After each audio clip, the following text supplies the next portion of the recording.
Hey, how's it going? My name is Wes. Welcome to this fourth lesson of this online Spanish course. In today's lesson, we will go over the introductions again. This time we will go over part 2 of the introductions. So again, today we have a vocabulary lesson. So grab your flashcards, grab your notepads, grab a pen, and let's get into it. All right, introductions part 2 of 2. So in the previous introductions lesson, we learned to say hello, how to introduce ourselves, how to say our name, how to ask the other person for their name, and how to say bye. In this lesson, I want to dive a bit further into other things we might want to say when we meet someone new. All right, so the first phrase that we will learn today is, where are you from? Which is, ¿De dónde eres?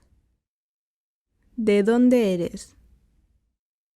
so if someone asks you, where are you from? You probably want to say, I am from, for example, in my case, I am from the Netherlands. So I would say, soy de Holanda.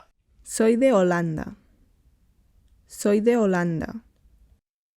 Soy de is I am from, and Holanda is my country, the Netherlands.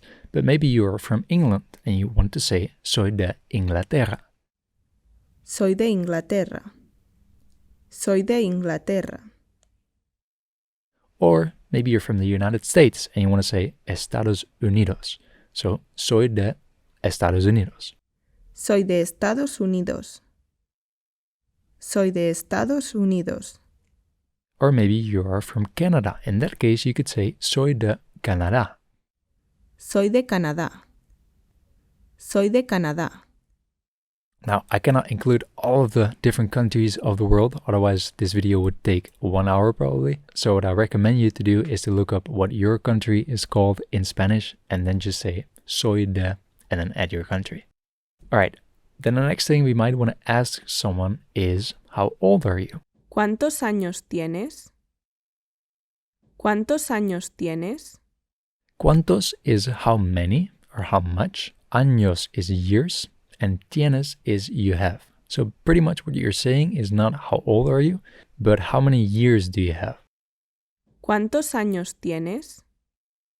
All right, and then obviously if someone asks that to us, we want to be able to answer that question. And the way we do this is by saying, tengo años. So in my case, tengo 25 años. Tengo 25 años. Tengo 25 años. Now we haven't learned any of the numbers yet. So for now, if you want to know how to say your age, then I recommend looking it up online. In one of the next vocabulary lessons that we will go over, we will actually start learning the numbers as well. But for now, again, just like I don't want to go over all of the countries in the world, I also don't want to go over all of the numbers because that would be a whole lesson in itself. All right, so then another thing that might be interesting to ask someone is, what do you do? And you can say this by asking, ¿A qué te dedicas? ¿A qué te dedicas? Or maybe if you meet someone while traveling or on vacation, for example, you might want to ask, what do you do here? In that case, you would say, ¿Qué haces aquí? ¿Qué haces aquí? or if you want to ask, what do you do? Without saying here, you can just say, ¿Qué haces? ¿Qué haces? ¿Qué haces? Which you might actually also sometimes hear as a way of saying, what's up? ¿Qué haces? So then if someone says, ¿A qué te dedicas? or ¿Qué haces? you might want to say, I am a student. Soy estudiante. Soy estudiante. And then most likely people will be interested and they want to know, what do you study? So they will ask you, ¿Qué estudias? ¿Qué estudias? ¿Qué estudias? And then you can answer, for example, by saying, estudio psicología. Estudio psicología. Estudio psicología. Or if you're like me and you're already finished with school, God bless, then you can also say, I work as a teacher, for example, which is, Trabajo como profesor.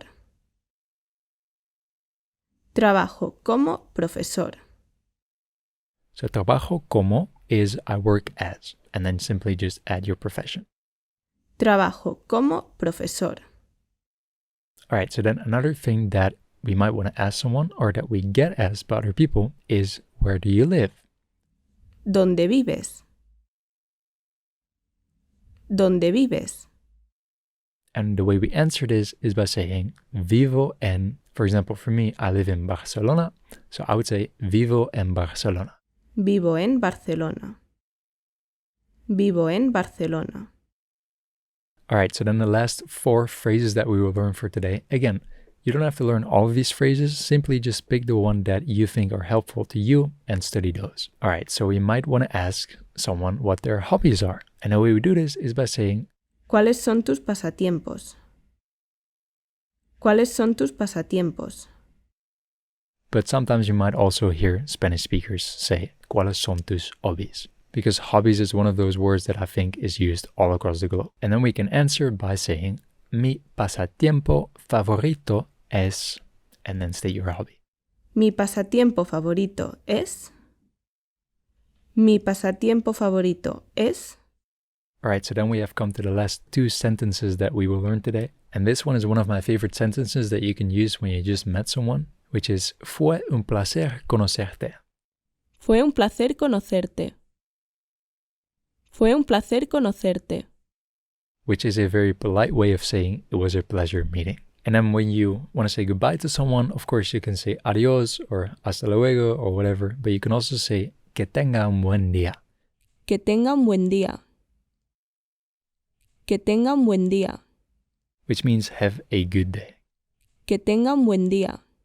All right, and that is it for this lesson. I think we learned about 16 different words and phrases today. Now, again, as always, you can find a reference sheet to today's class on my website. I'll provide a link in the description, which you can click on, which takes you to a download page. And also with these vocabulary lessons, I highly recommend studying them using a technique such as flashcards or whatever technique works best for you. All right, that's it for this vocabulary lesson. I hope you got something out of this. I hope that this was helpful to you. And of course, I hope to see you in the next lesson. All right, for now, take care. Adios y hasta la próxima.